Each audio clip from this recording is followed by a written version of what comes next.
Olá pessoal, eu sou a Rayane, eu sou acadêmica de Medicina da Universidade Federal de Pelotas. Estamos hoje aqui para mais um episódio do Ginecologicamente Falando, podcast do Departamento de Ginecologia e Obstetrícia da Universidade Federal de Pelotas. Hoje nós resolvemos gravar diretamente aqui do nosso ambulatório da faculdade, contando com a presença do Dr. Guilherme Pica. Olá pessoal, e aí gurizada? E do acadêmico Murilo Honório. Salve gurizada, tranquilo? Nosso tema hoje será sobre colposcopia, um exame complementar da vagina e do colo de útero que faz parte do rastreio do câncer do colo uterino. Então, Murilo, antes de falarmos sobre a colposcopia em si, você poderia falar um pouco sobre o câncer do colo do útero pra gente? Bem, Rayane, eu gostaria de começar esse assunto enfatizando um pouco a importância da prevenção e do diagnóstico precoce do câncer uterino.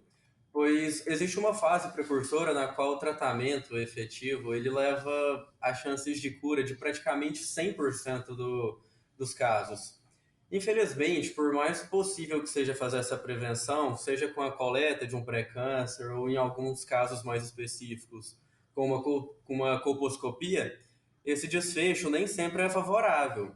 Alguns dados que a gente tem do INCA, que prova que esse desfecho normalmente não é favorável, é que o câncer de colo ele é o terceiro tumor maligno mais frequente da população feminina e a quarta causa de morte entre as mulheres no Brasil.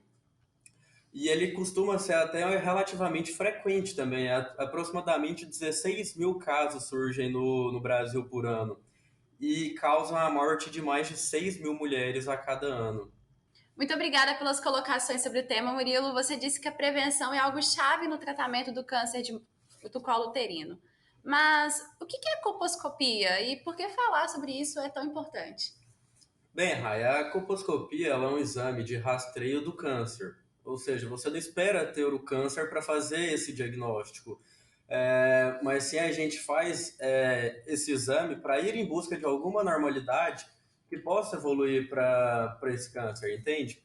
E quanto à importância de se fazer um podcast sobre a colposcopia, eu diria que seria mais para desmistificar o que está por trás deste exame. Muitas vezes a gente encontra pacientes aqui no nosso ambulatório que não têm noção do que é e para que serve uma colposcopia. Ficam bastante apreensivas quando a gente solicita esses exames, pois tem medo de ser um exame para diagnosticar câncer, quando na verdade não é, é um complemento do pré-câncer. Uma prova dessa mistificação que existe seria um paciente que nós atendemos aqui no ambulatório, que foi no dia que surgiu a ideia deste podcast, que a gente indicou a colposcopia para ela e ela caiu em pranto, chorou pra caramba, achando que ela estava com câncer, que seria para diagnosticar um câncer, quando na verdade não era mais um complemento, porque o CP dela tinha vindo alterado. Então acho que é muito importante a gente falar sobre isso para tentar desmistificar um pouco sobre o peso que esse exame carrega. Isso mesmo, pessoal. Faz parte dos nossos temas dos podcasts, é nós abordarmos os exames que são feitos por indicação do ginecologista. Então, a gente vai ter um sobre esteroscopia e hoje é o dia da colposcopia. Então, a colposcopia é um método auxiliar que se utiliza a partir do momento, lógico, no decorrer do podcast a gente vai falar, mas a partir do momento que a gente tem um pré-câncer alterado ou algum sinal de exame físico no qual o médico acredita que seja necessário esse exame. E a gente se baseia tudo na prevenção do câncer do colo do útero em se tratar de uma patologia que tem uma evolução lenta e que passa por vários estágios que não são câncer ainda, que são as neoplasias intraepiteliais ou as displasias. Esses estágios, eles são demorados, demoram tempo para que ocorram as mudanças, e é o período perfeito para a gente fazer o diagnóstico correto e o tratamento.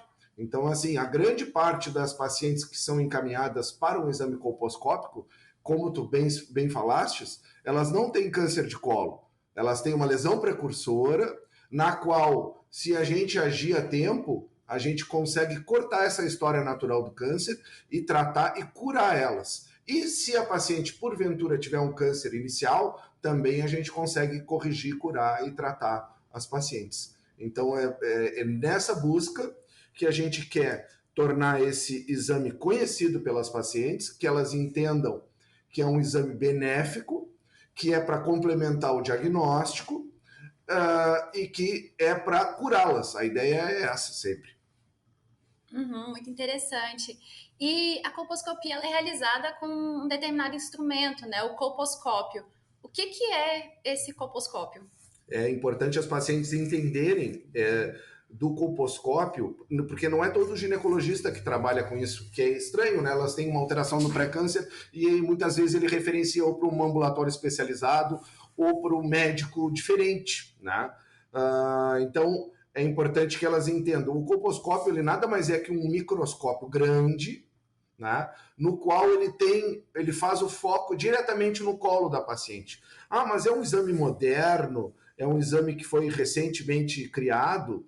Na real, a colposcopia ela é mais antiga do que a própria citologia. Então, o Papa Nicolau, que se faz todo ano, ele veio na década de 40. E o colposcópio, esse microscópio específico para ver a pessoa em vivo, né? Ele foi proposto na década de 1920, ao redor desse ano, né? Por um patologista alemão. Tá? Então, ele é um microscópio óptico, então, que serve para ampliar de maneira bem grande o colo e aí conseguir enxergar os detalhes do colo do útero utilizando alguns contrastes e corantes e filtros.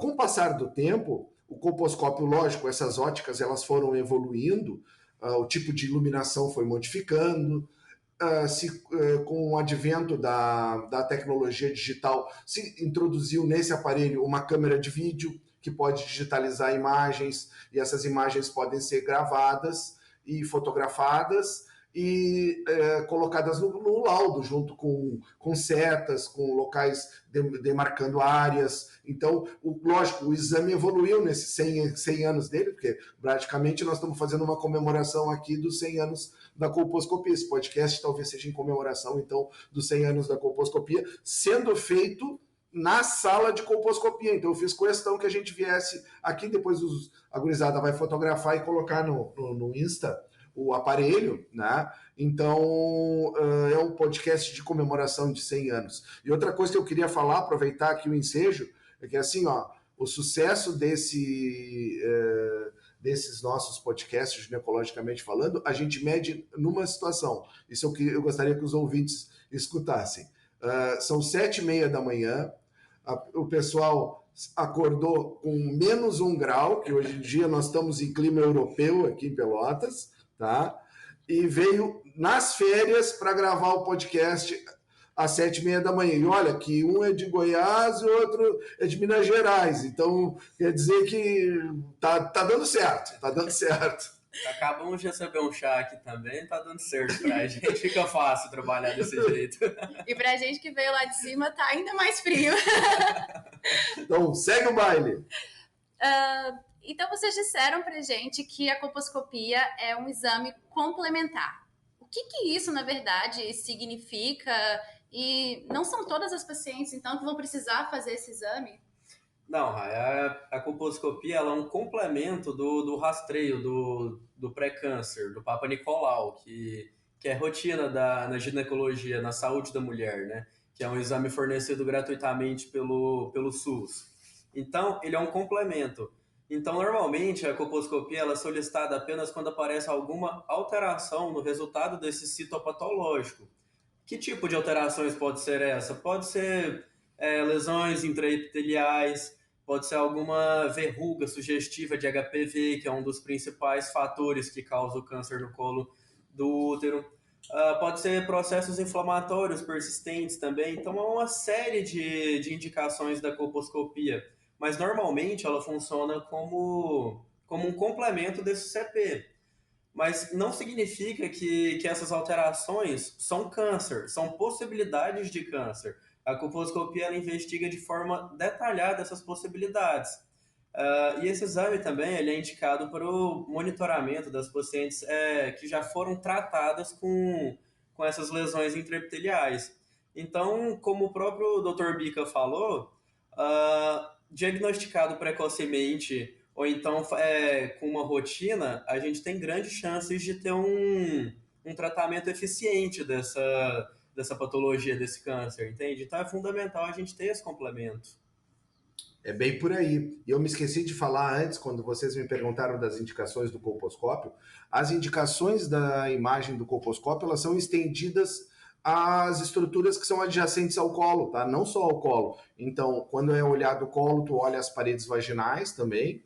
Tu pode olhar a parte externa do genital feminino, a vulvoscopia, região perianal, em determinadas situações. Quando tu falou de verruga, me deu um estalo de conversar a respeito disso, que muitas vezes tu utiliza essa ampliação de imagem do colposcópio para fazer uma vulvoscopia, tá? Que é um exame para avaliar queixas vulvares, no qual o médico referencia a paciente por prurido vulvar, por uma lesão vulvar, por alguma situação. E também ele pode ser utilizado para examinar o pênis também, que se chama peniscopia, certo? Uma analogia bem interessante assim seria a gente comparar a colposcopia, ela seria bem semelhante ao CP, né? Mas com a diferença de que a gente faz o uso de um instrumento que seria o colposcópio. Mas o procedimento que a gente faz no CP é basicamente o mesmo que a gente faz na colposcopia, com a diferença de ter uma baita de uma lente de aumento que possibilita a gente enxergar de forma muito mais detalhada diversas alterações. A gente não consegue enxergar essas nuances no exame ginecológico. Até às vezes as pacientes questionam, mas como é que o doutor não viu isso durante a coleta do pré-câncer? Às vezes a lesão é pequena, tu não consegue enxergar, tu coleta o citopatológico, vê que tem o colo ali, mas não consegue enxergar as alterações. E com os corantes específicos, e com a iluminação e com a ampliação, a gente consegue ver, detalhar, realizar eventualmente alguma biópsia, alguma análise de tecidual, que é o que dá o diagnóstico definitivo, e documentar além disso. Uhum. É muito interessante essa questão, porque na verdade o colo do útero é uma estrutura muito pequena, né? Então realmente a gente precisa de uma lente para a gente conseguir enxergar determinadas coisas. Imagine que o colo do útero é um pouco maior que uma moeda, o diâmetro dele, né? Uma moeda de R$1, assim, um pouco maior do que aquilo. 2 centímetros, mais ou menos, o dobro, talvez. 2, 3 centímetros, não é muito maior do que isso o diâmetro, né? Então, é pequeno mesmo e está um pouquinho distante, né? E aí fica difícil de enxergar, realmente. Né? Uhum. E vocês disseram, assim, sobre mulheres que apresentam lesões, alterações no pré-câncer, mas tem alguma outra recomendação, por exemplo, mulheres com histórico de câncer na família ou mulheres com uma idade mais avançada, alguma outra recomendação para se realizar a colposcopia? Na verdade, a principal encaminhamento é citopatológico alterado. Mas como o Murilo falou, pode se utilizar no segmento, por exemplo, uma paciente que fez um tratamento, uma conização, um tratamento cirúrgico de alterações do colo, na qual ela faz colposcopias de controle pós-cirúrgico. Pode ser encaminhado no momento que o médico ou a enfermeira, quando realiza um exame de rotina na paciente, identifica que ela tenha alguma alteração, mesmo sem ter o resultado do pré-câncer, pode ser necessário, então exame físico alterado, ou assim, pacientes que têm sangramento pós-relação menstrual, né, que não passa, que ela tem a relação todas as vezes e sangra, essa paciente pode ser, inclusive, referenciada para uma colposcopia sem ter tido o resultado do pré-câncer. Mas pode, assim, coleta o pré-câncer, ele dá insatisfatório, porque ele vem com sangue sempre por causa dessa situação, e aí o médico encaminha, que seria também por alteração no exame físico também, né? Encaminha para a realização da colposcopia. Né? Pode ser por desejo da paciente. Olha, em situações e em lugares nos quais existe a disponibilidade do exame, que tu não vai estar tirando o lugar de uma paciente que necessita do exame, pode. Também não está errado, tá? De se fazer. Só que ele enxerga um pouco mais do que a citologia. Então, às vezes, tu fazendo a colposcopia em pacientes sadias, com pré-câncer normal, tu pode enxergar alguma imagem que seja até alterada do ponto de vista de uma alteração leve, e tu fazer biópsias desnecessárias, né? Tu ter uma investigação desnecessária. Por isso que a gente parte sempre da alteração do citopatológico. Uhum. O senhor citou essa questão das biópsias desnecessárias. Então, o resultado da colposcopia pode não estar sempre correto? Existe alguma possibilidade de vir algum resultado insatisfatório ou impreciso? A colposcopia, como eu te disse, é um exame complementar. A colposcopia serve para a gente visualizar o que o colo tem para nos mostrar, né? Então, é uma vantagem tu ter a colposcopia, porque ela permite que tu faça uma biópsia dirigida à região na qual é mais alterada do ponto de vista colposcópico. E para fazer isso daí, o médico que trabalha com colposcopia, ele tem um treinamento todo especial para saber identificar que lugar é o mais necessário de realizar as alterações, que tipo de alterações são, né? Para não ser uma coisa às cegas, que ela é um exame de imagem, ela tem que acertar nos lugares. Mas assim, ela pode ser insatisfatória também, principalmente em pacientes com faixa etária mais elevada. As alterações, elas podem não estar visíveis no colo, estarem na camada interna do colo, que a gente chama de endocépse. E aí tu não encontra uma coisa que a gente chama de junção escamocolunar visualizada, né? Que é a transição entre os dois epitélios, né? Ela está em endocervical, a gente chama para dentro do canal endocervical. Então existem casos que a paciente tem uma alteração de pré-câncer e a alteração não é visualizada na parte externa do colo, que é onde a colposcopia visualiza, né? E nesses casos, a colposcopia pode se tornar insatisfatória. Ela não conseguiu detectar a alteração que era necessária. E aí tu pode ter necessidade de fazer algum outro método de investigação do canal endocervical, quer seja uma nova coleta de pré-câncer do canal, uma curetagem do canal, ou até uma conização diagnóstica para retirar aquela área do canal, como se fosse uma biópsia de retirada do canal endocervical, para que ele seja corretamente analisado.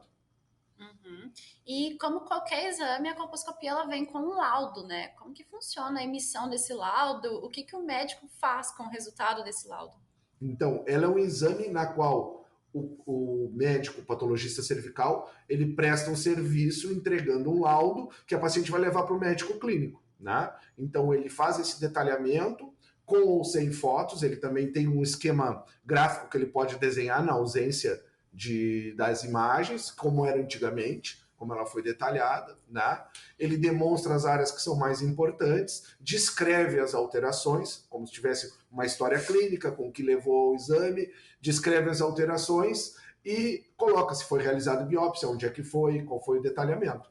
E provavelmente, caso tenha sido realizado uma biópsia, que é a retirada de um pequeno tecido, bem pequenininho ali daquela região que ele notou que era diferente, provavelmente a paciente vai estar indo consultar com o resultado da colposcopia mais o resultado da análise histológica, que é o que vai determinar. Então, quando se faz, determinar o tratamento, quando se faz uma investigação em paciente com pré-câncer alterado, a gente não trata o pré-câncer ou Papa Nicolau. A gente trata, quando é indicado um tratamento cirúrgico, em grande parte das vezes, se trata o resultado histológico da biópsia dirigida realizada pela colposcopia. É assim que funciona. Pré-câncer alterado, colposcopia com alteração, biópsia dirigida na área mais alterada, resultado da biópsia, tratamento pelo resultado histológico da biópsia. E normalmente uma colposcopia alterada, ela sugere então fazer uma conização ou há outros tipos de tratamento? Vai depender do resultado da análise histológica. Entendi. Então, a gente vai ter análise, se essa análise vier uma lesão de alto grau, uma alteração maior, tu pode ter necessidade de fazer uma conização. Se ela vier uma lesão de baixo grau, por exemplo, tu pode fazer uma observação ou fazer um tratamento menos agressivo do que a conização. Muito embora a conização não seja tão agressiva assim, mas tu pode lançar mão de um tratamento mais sutil, como uma cauterização, alguma coisa, né? Ou simplesmente observar para ver se a lesão desaparece espontaneamente. Já nas lesões de alto grau, essas necessitam de tratamento cirúrgico, né? Principalmente em pacientes acima dos 25 anos de idade. Uhum. E a gente tem falado muito aqui sobre a colposcopia, sobre para que ela é indicada, mas assim, Murilo, como que é realizada a colposcopia? Então, como a gente começou a abordar antes, é um exame que ele é muito semelhante à coleta do citopatológico, do pré-câncer. Então, a paciente ela fica na posição do exame ginecológico e o profissional da saúde ele introduz o espéculo na vagina da paciente, que possibilita a visualização do colo do útero. Mas o que difere do CP para copo seria esse microscópio binocular, que seria o colposcópio, que é posicionado entre a paciente e o médico. E dessa forma, há a possibilidade de enxergar o colo do útero de uma forma maior e com uma iluminação adequada. Além disso, a gente faz o uso também das mesmas substâncias que a gente costuma fazer no pré-câncer, que seria o Lugol, o iodo e o ácido acético, que mostra algumas alterações de coloração caso tenha áreas sugestivas de alguma lesão intraepitelial ou de alguma alteração. Mas basicamente seria um pré-câncer com o colposcópio, possibilitando melhores resultados. Uhum. E tem alguma necessidade de fazer algum preparo antes do exame? Na real, não tem necessidade de preparo. A gente pede só que as pacientes, de preferência, não venham menstruadas, tá? Então, lógico, as que têm sangramento intermitente, que não param de sangrar, a gente não tem. Se a indicação foi sangramento, né? A paciente vai vir sangrando, né? Mas para aquelas que têm menstruações, que elas não venham menstruadas, para não dificultar a realização do exame, né? Que venham após a menstruação parada, e que elas não tenham tido relação naquela noite que antecede, e de preferência que não tenham utilizado creme, se elas estão usando algum creme de tratamento para alguma secreção, alguma bactéria, que elas não usem o creme na véspera, na noite anterior da realização do exame, para não vir cheia de creme e dificultar também a imagem. Né? Aquelas pacientes que são pós-menopausadas de muito tempo, podem se beneficiar do uso de algum estrogênio tópico, né? Tanto antes da coleta do pré-câncer, como a gente indica quando elas são muito sequinhas, muito atróficas, né? Para a colposcopia também ajuda, facilita, né? Mas não quer dizer que seja imperativo numa necessidade mais urgente, se faz o exame assim mesmo, né? E são esses os cuidados, né? Então a paciente, ela, na teoria, ela não precisa de um acompanhante, mesmo que ela vá fazer a biópsia em geral ela tem poucos sintomas, tá? É um procedimento que é quase indolor, é desconfortável, mas não é. Mas pode sangrar um pouco, pode precisar usar um tampão ou usar um absorvente. É interessante a paciente levar absorvente, caso ela vá fazer biópsia, ela ter um absorvente para algum sangramentinho que aconteça depois, né? Mas é um exame bem tolerado, é chato como um exame ginecológico, né? E tem um tempo de duração parecido também, né? Vai dizer que vai durar 15 minutos, mais ou menos, essa visita ao ginecologista a partir do momento que ela está sendo examinada, né? Talvez um pouco mais demoradinho do que o pré-câncer, mas não é muito mais. Sim. E mulheres grávidas, elas podem fazer o exame? Podem. E conforme a necessidade, podem inclusive fazer a biópsia, né?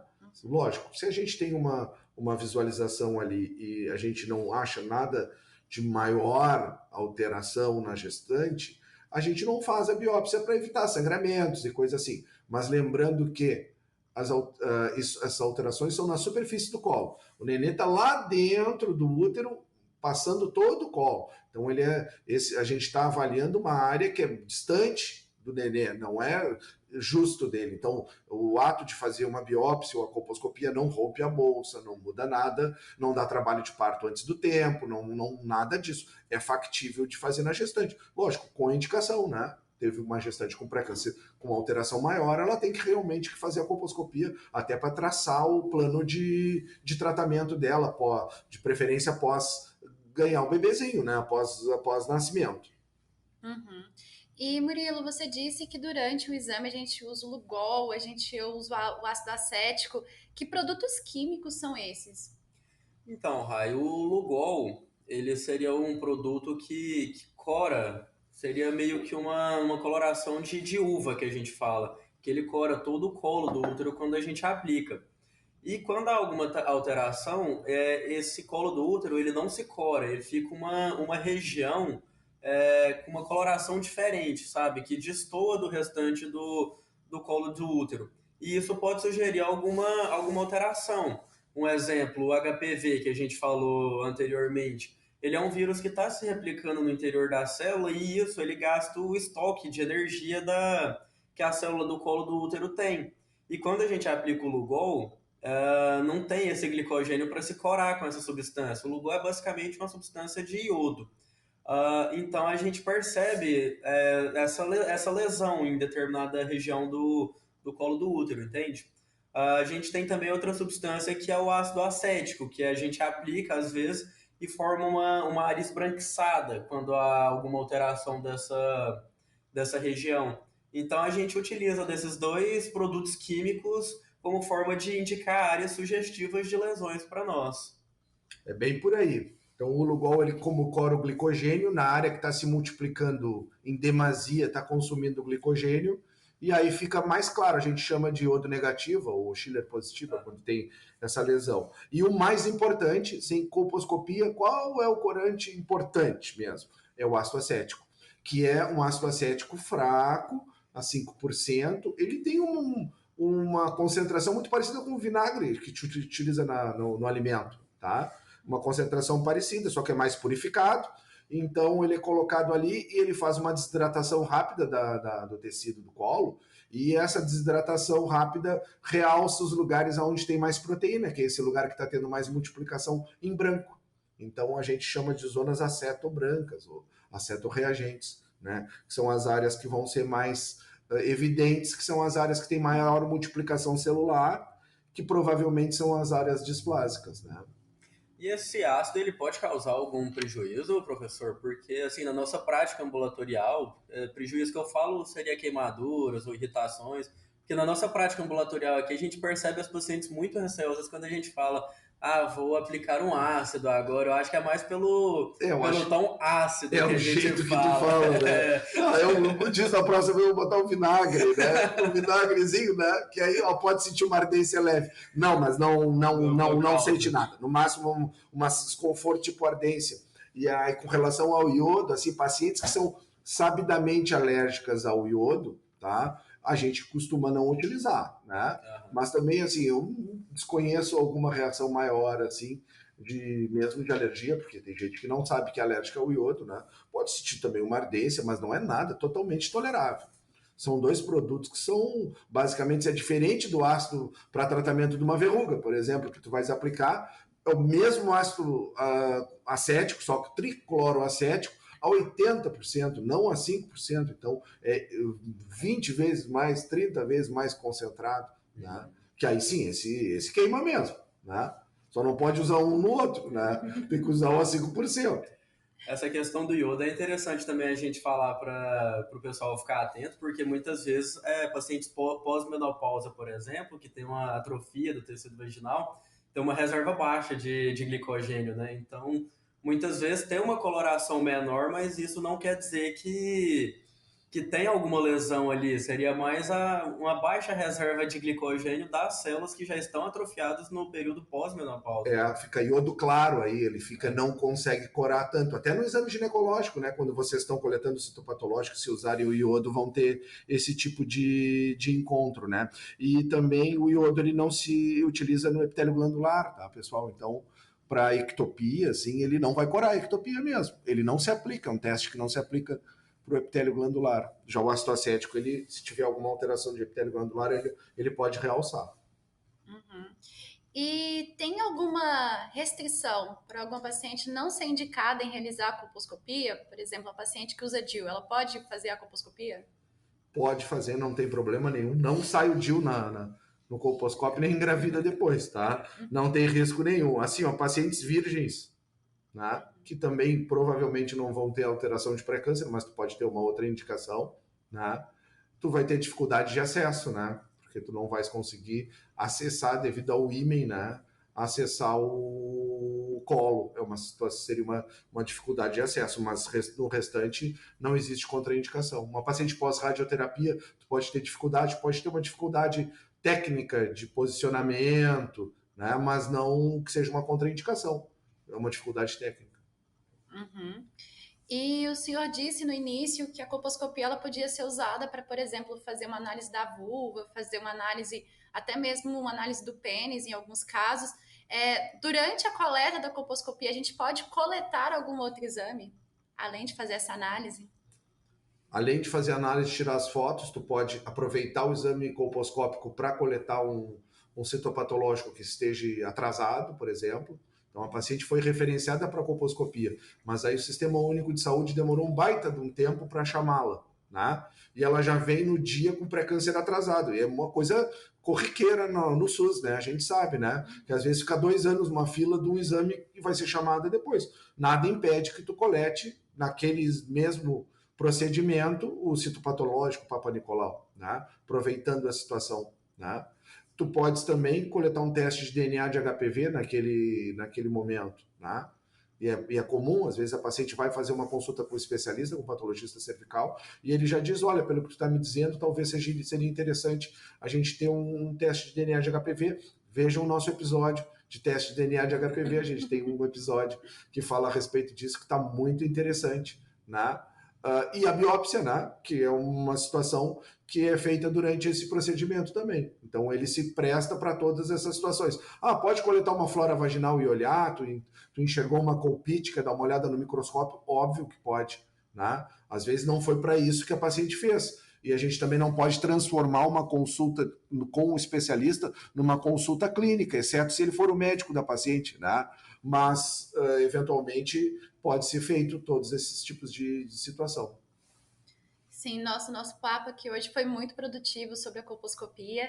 E para a gente finalizar, doutor Bica, o senhor teria alguma mensagem para passar para aquelas pacientes que foram indicadas para fazer a colposcopia, que estão apreensivas com a realização do exame ou com possível resultado?